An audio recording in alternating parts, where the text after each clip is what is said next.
spoiler alert, I survived. I'm sorry if you were like waiting on the end.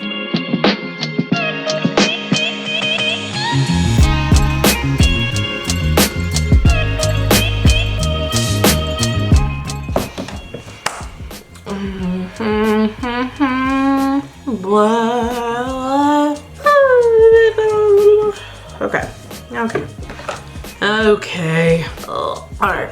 I think I'm ready. I don't want this. I want that away. Hey everyone. Yeah, you get comfy, baby. Yeah, there. Ooh, that's a good little spot, mister. Yeah, it is. Okay, guys. Today I want to talk about something a little serious, a little scary. Hypochondriacs.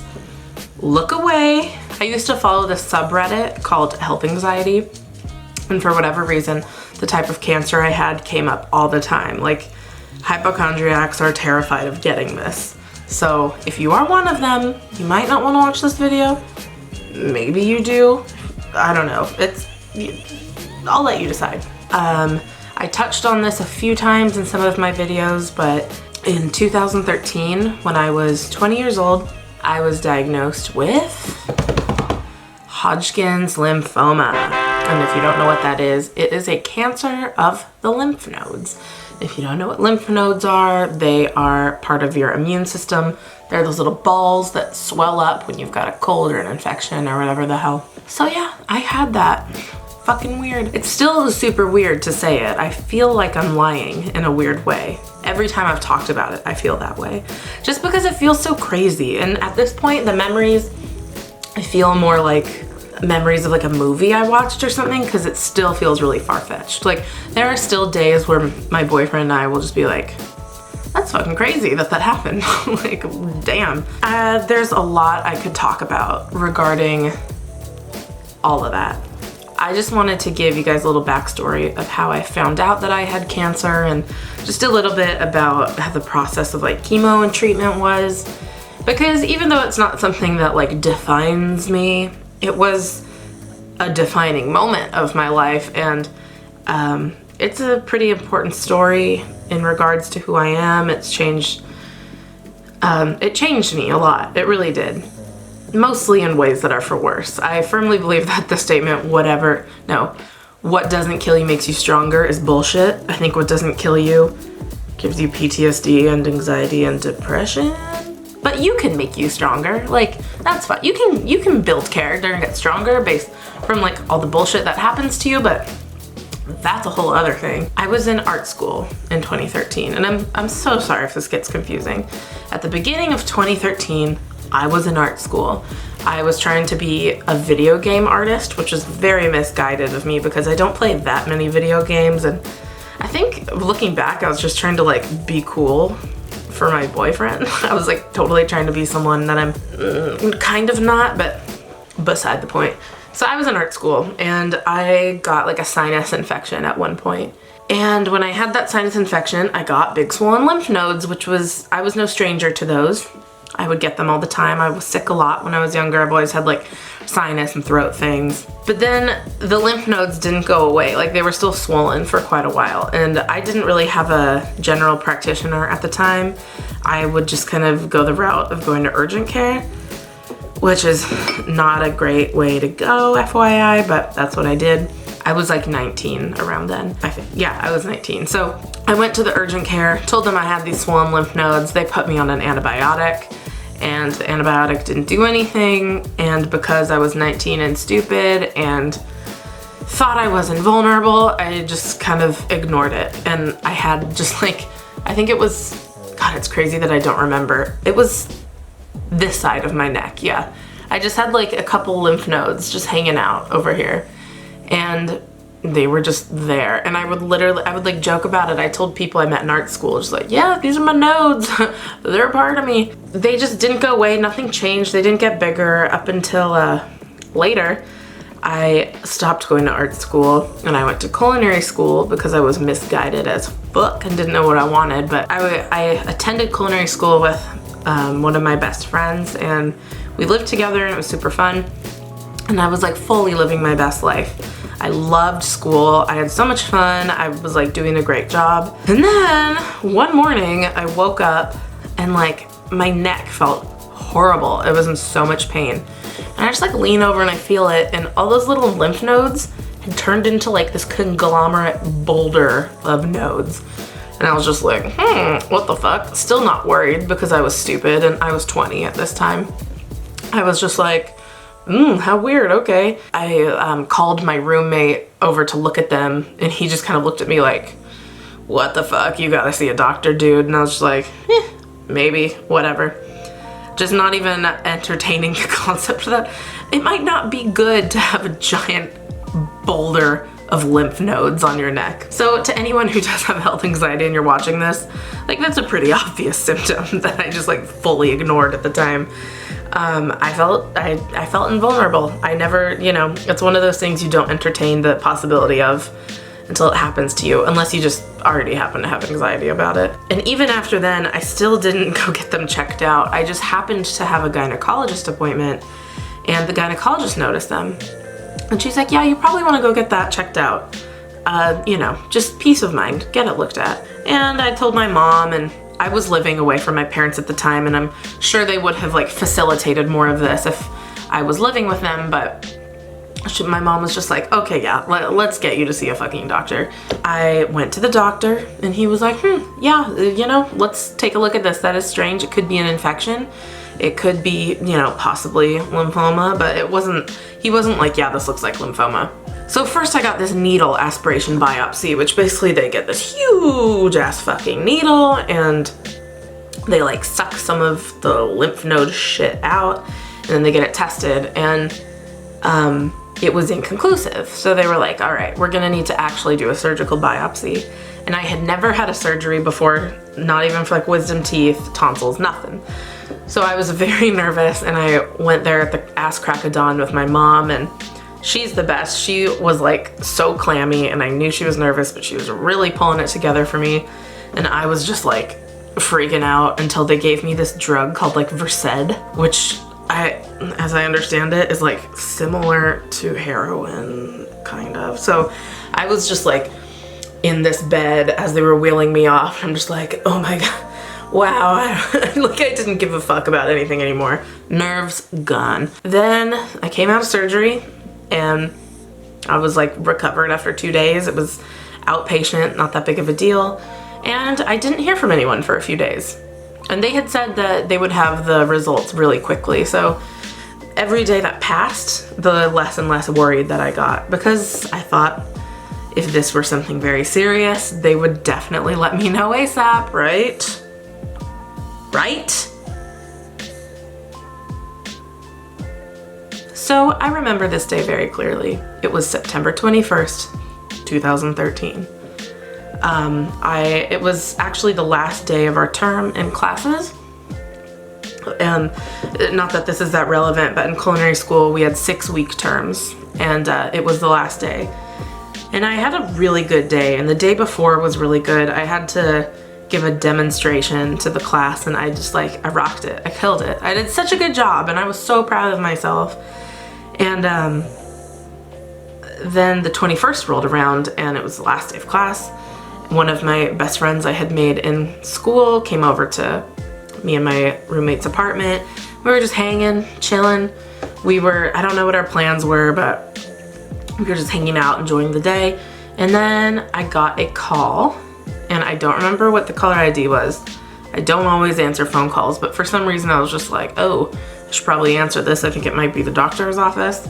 And mind you, I was not worried. I wasn't worried for most of the process. Like I said, felt invulnerable. I was a dumb 20-year-old.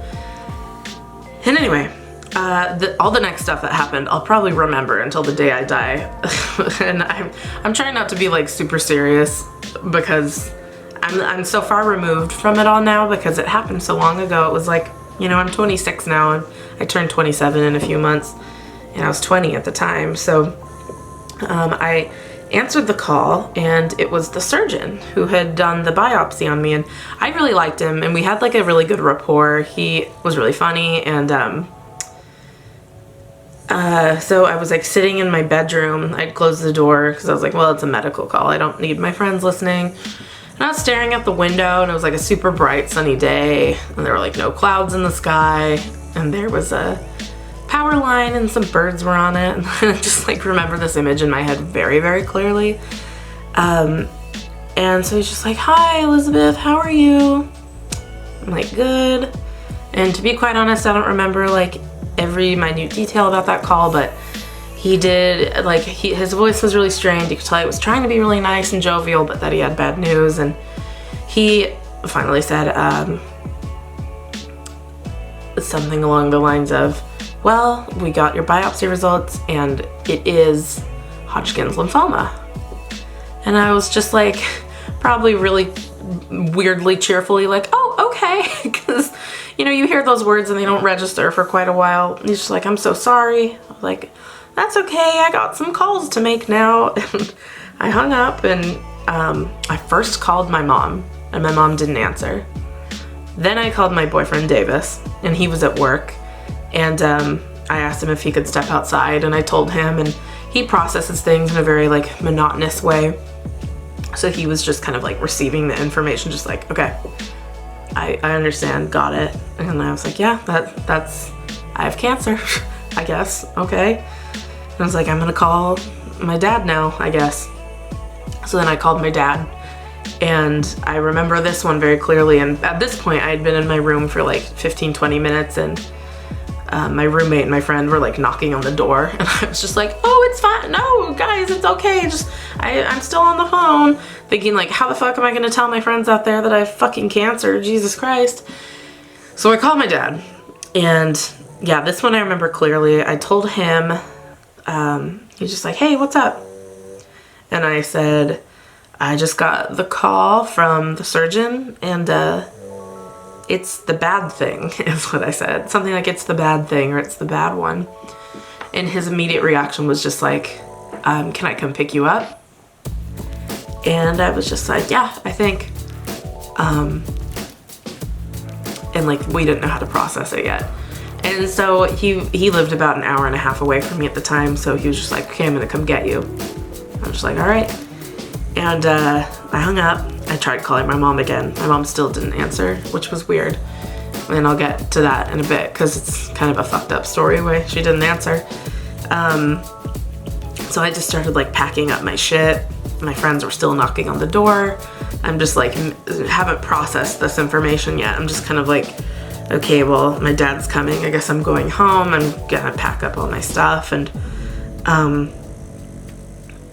I mean, this part is so blurry, and I don't want to like say things specifically and get details wrong, but eventually I did open the door, and my roommate and my friend were standing there, and I had like all of my shit packed up already, and they were just looking at me with like pure shock and fear on their faces. Just, I think they knew already, or else why would I have like not answered them for so long? Why would I have gotten all my stuff packed up? And my roommate Alex, who I just told him about this channel, is one of my lifelong best friends, and I love him to death. And he was just in like shock, and it was his reaction was so Alex. Earlier in the day, I didn't have a car at the time. I asked him if we could go to Whole Foods, and he was like, no, I don't want to. I just want to relax.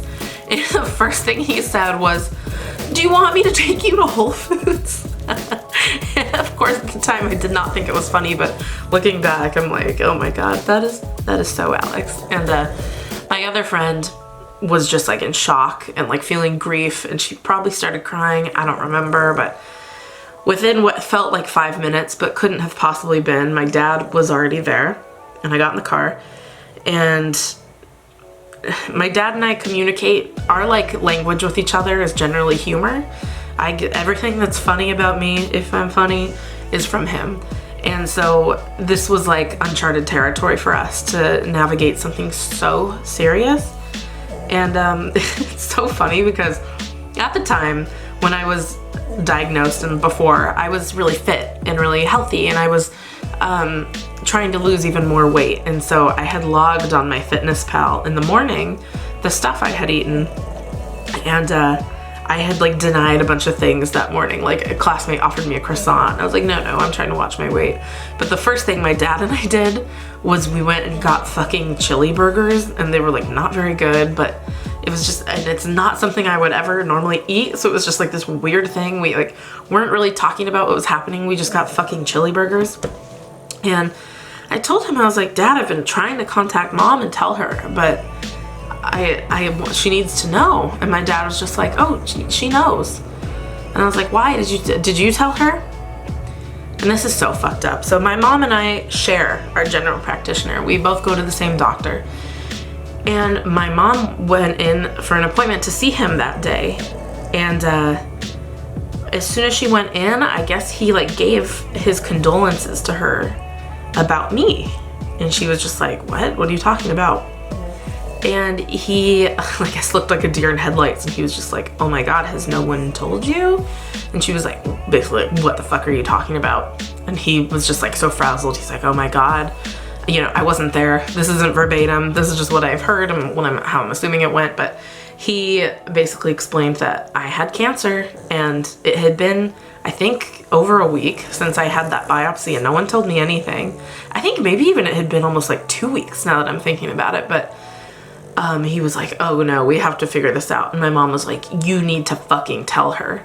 My mom is the sweetest person on planet Earth, but when the wrath fills her, she is unapologetic, okay? So she was probably pissed at this guy. And she was just like, you have to fucking tell Lizzie. Like, this is so wrong. What had happened is, for some reason, there was a miscommunication between my general practitioner and the surgeon, and I guess they each thought that the other one was going to tell me, and so no one told me. And guess what? They knew the day after I had that biopsy, and they'd been sitting on that information. So my mom found out that way, by mistake, basically, at the doctor's office, and that's why I couldn't contact her. She was literally at the doctor's office at that moment, which I hate that she learned that way, and it's so fucked up. But I'm glad she went, because when would I have ever fucking known? Like, when would have someone realized that they needed to tell me? So, this video's already gone on for quite a while, but that's how I found out. I don't know if I'm gonna get too into like the rest of it, but I'll keep talking about the beginning of my treatment, and maybe in another video I'll talk more about how treatment was in general, because I don't want to bore you guys to death. But so after that all happened, I was still in like shock all day, and no one knew except for the few people I had told. And I remember I started making calls to the doctors, and I remember this one woman who I was speaking very frankly to her. She was the oncologist's receptionist, I guess, and I was just like, yeah, I found out today, I have cancer. And she's just like, oh my honey, like, you're 20 years old and you really sound like you have it together. And I was just like, I think I'm just in denial. Like, I think I haven't processed this yet. Also, I never have my camera charged. It's blinking at me. So that's the story of how I found out I had cancer. The takeaway, I guess, is like, when there's something obviously wrong with you, do something about it, which is, not something I probably have to be telling anyone. But it's funny because before I had cancer, never worried about being sick. Not once did it ever cross my mind. After I had cancer, I had that newfound like little thing in my brain that was saying, it was something that one time. It could be something again for every symptom I felt like I had. So I went from never thinking I was gonna be sick to always thinking I was gonna be sick, and like lots of health anxiety. Yeah, I guess actually I'll probably end it here, and maybe next week or something I'll talk more about treatment as a whole. I mean, there's so much to talk about with all of it, but sorry, Milo's snoring so loud. He's so peaceful. Anyway, yeah, I'm realizing it's already been a while on my timer, and I am merely at the start of telling the story, so I think I'll tell the rest of it another day. It will probably be in installments, but that's how I found out I had cancer. I'm starting to see more of you comment, and it's funny, I never thought that I was gonna make videos really talking about this, but I'm at a point where I'm like, you know, I want to be really honest on YouTube. This is my truth, and I don't feel like I could like authentically, I mean, I don't think I could have a channel where I talk about all these very vulnerable aspects of myself and not at least touch on the fact that I had cancer at a point, and it really fucked up my health journey, and it's messed up a lot of things for me mentally, physically, but there are silver linings to it, and I feel like I'm a much more positive person after the fact. But anyway, I just wanted to be real with you guys and let you guys know that little bit of myself, and yeah, look for part 2 and maybe part 3 later, because I don't want to bore the shit out of you guys, because I value your time, okay? I really do. Spoiler alert, I survived. I don't have cancer anymore. I'm sorry if you were like waiting on the end, but that is that for today. I'm sorry, I feel like this is not going to be a very funny video. I'll do my best with editing. I'll try to add some levity to the whole thing, but every time I say I think in my head. Being on YouTube really makes you hyper aware of all the fucking annoying things you do. I say like, I say so, I say I touch my face. Like, my God. Chill the fuck out, me. That's all I got today. Thank you guys for listening. If you made it this far, I really appreciate that you like care enough about my life and my story. If you've had weird health shit like that happen, tell me, because I think these kinds of stories are really interesting, and like I said, they don't define who we are. They are important pieces of who we are. We wouldn't be exactly who we are if these things didn't happen. And so whether or not we're grateful for that or we're pissed for that, it's life. These things happen. So yeah, share your story. You know, let's chit, let's chat. Let's do the chitting in the chat. See you guys in the next one. Bye.